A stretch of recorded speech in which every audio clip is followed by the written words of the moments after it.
同一场路演，一群芝加哥大学商学院的学生轮流上台，每个人只有3-4分钟推销自己的点子。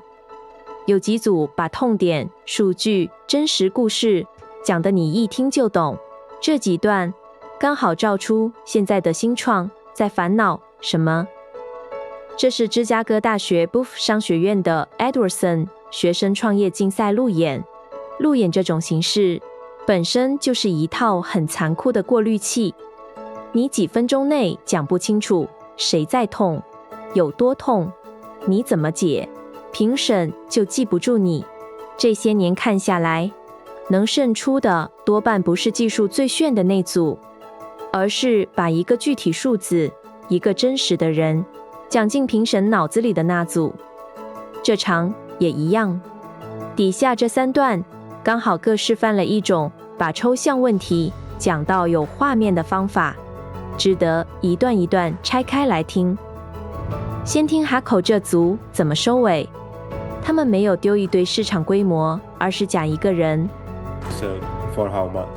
And this allows farmers to earn more and for Hakko to build a financially sustainable business model.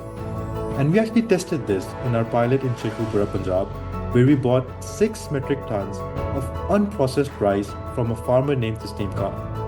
And the pilot actually showed that by selling directly to Hakko, Tasneem was able to earn 22% more for his crop, which basically translates to a 70% increase in profit per acre.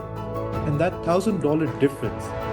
Hakko 做的是把巴基斯坦稻农和收购端直接对接，绕过中间层层转手。这一段他们没背市场规模，而是拿农民 Tasneem 一个人的账本来讲，多赚 22%， 每英亩利润多了 70%。 重点是用一个人取代一张图表。这招对路演为什么有用？因为评审记不住几十亿美元的市场，却忘不掉一个有名有姓的人到底多赚了多少。但这也是听任何路演都该留的一个心眼，一个成功的样本最动听，也最容易被拿来套整个模式。你真正该问的不是这一户多赚多少，而是这件事重复1万次还成不成立？个案只是引子，基准率才是底牌。换一组完全相反的开场，不讲故事，直接甩一个数字砸你脸上。95% of AI pilots fail. AI keeps getting blamed for failures it did not cause. The real gap isn't the technology, it's the people expected to use it. And nowhere is that gap wider than in small and mid-sized businesses. There are 400 million of them. 穆迪有一开口就是一句95%的 AI 导入都失败，然后翻案，真正缺的不是技术，是那个被要求去用它的人。而全世界4亿家中小企业，正是这道缺口最宽的地方。他把矛头从模型转到使用者身上，这其实戳到一个大家常低估的落差。大家都在追模型多强，却很少人算员工学不会，流程没改，这笔账。3，这里有个容易被忽略的陷阱，95%失败听起来像利空，但换个角度看，任何新技术刚在安装的时候，高失败率本来就是常态，不是异常。重点从来不是失败率多高，而是这 95% 到底是卡在技术还是卡在人。他赌的是后者。最后这组把一个看起来无解的2选1直接改写成一道加法题。Every year, American farmers watch their energy bills climb and their options shrink. At the same time, solar developers are running out of land. 2 problems, 1 solution. Meet SpectraVale. Traditional silicon solar panels are opaque. They block over 90% of sunlight, limiting the utility of the land below. So farmers have had to choose food or energy. Until now. SpectraVale is a lightweight, translucent, organic photovoltaic film that does something no other panel can. Using our patented biomatch formulation, SpectraVale 点出一个矛盾：太阳能开发商缺地，农民又被电费压住，而传统虚晶板不透光，挡掉90%阳光。土地只能种粮或发电，2选1。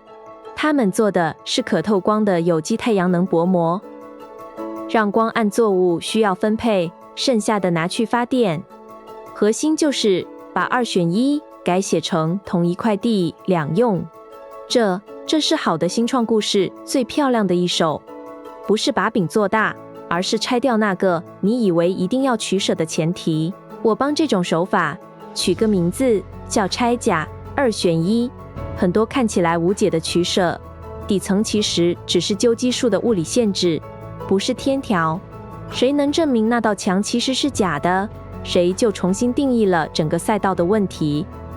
把这3段摆在一起看，你会发现真正被评分的从来不是点子多新，而是你有没有把一个抽象的痛点翻成别人脑中忘不掉的画面。一个农民的账本，一句刺耳的失败率，一块被解放的土地，这其实也是一把尺，回头可以拿来量任何一个提案。与其问这技术厉不厉害，不如问他把哪个原本无解的取舍变成了不用选。答得出这句的才真的解决了问题，答不出来的多半只是把问题讲得比较好听而已。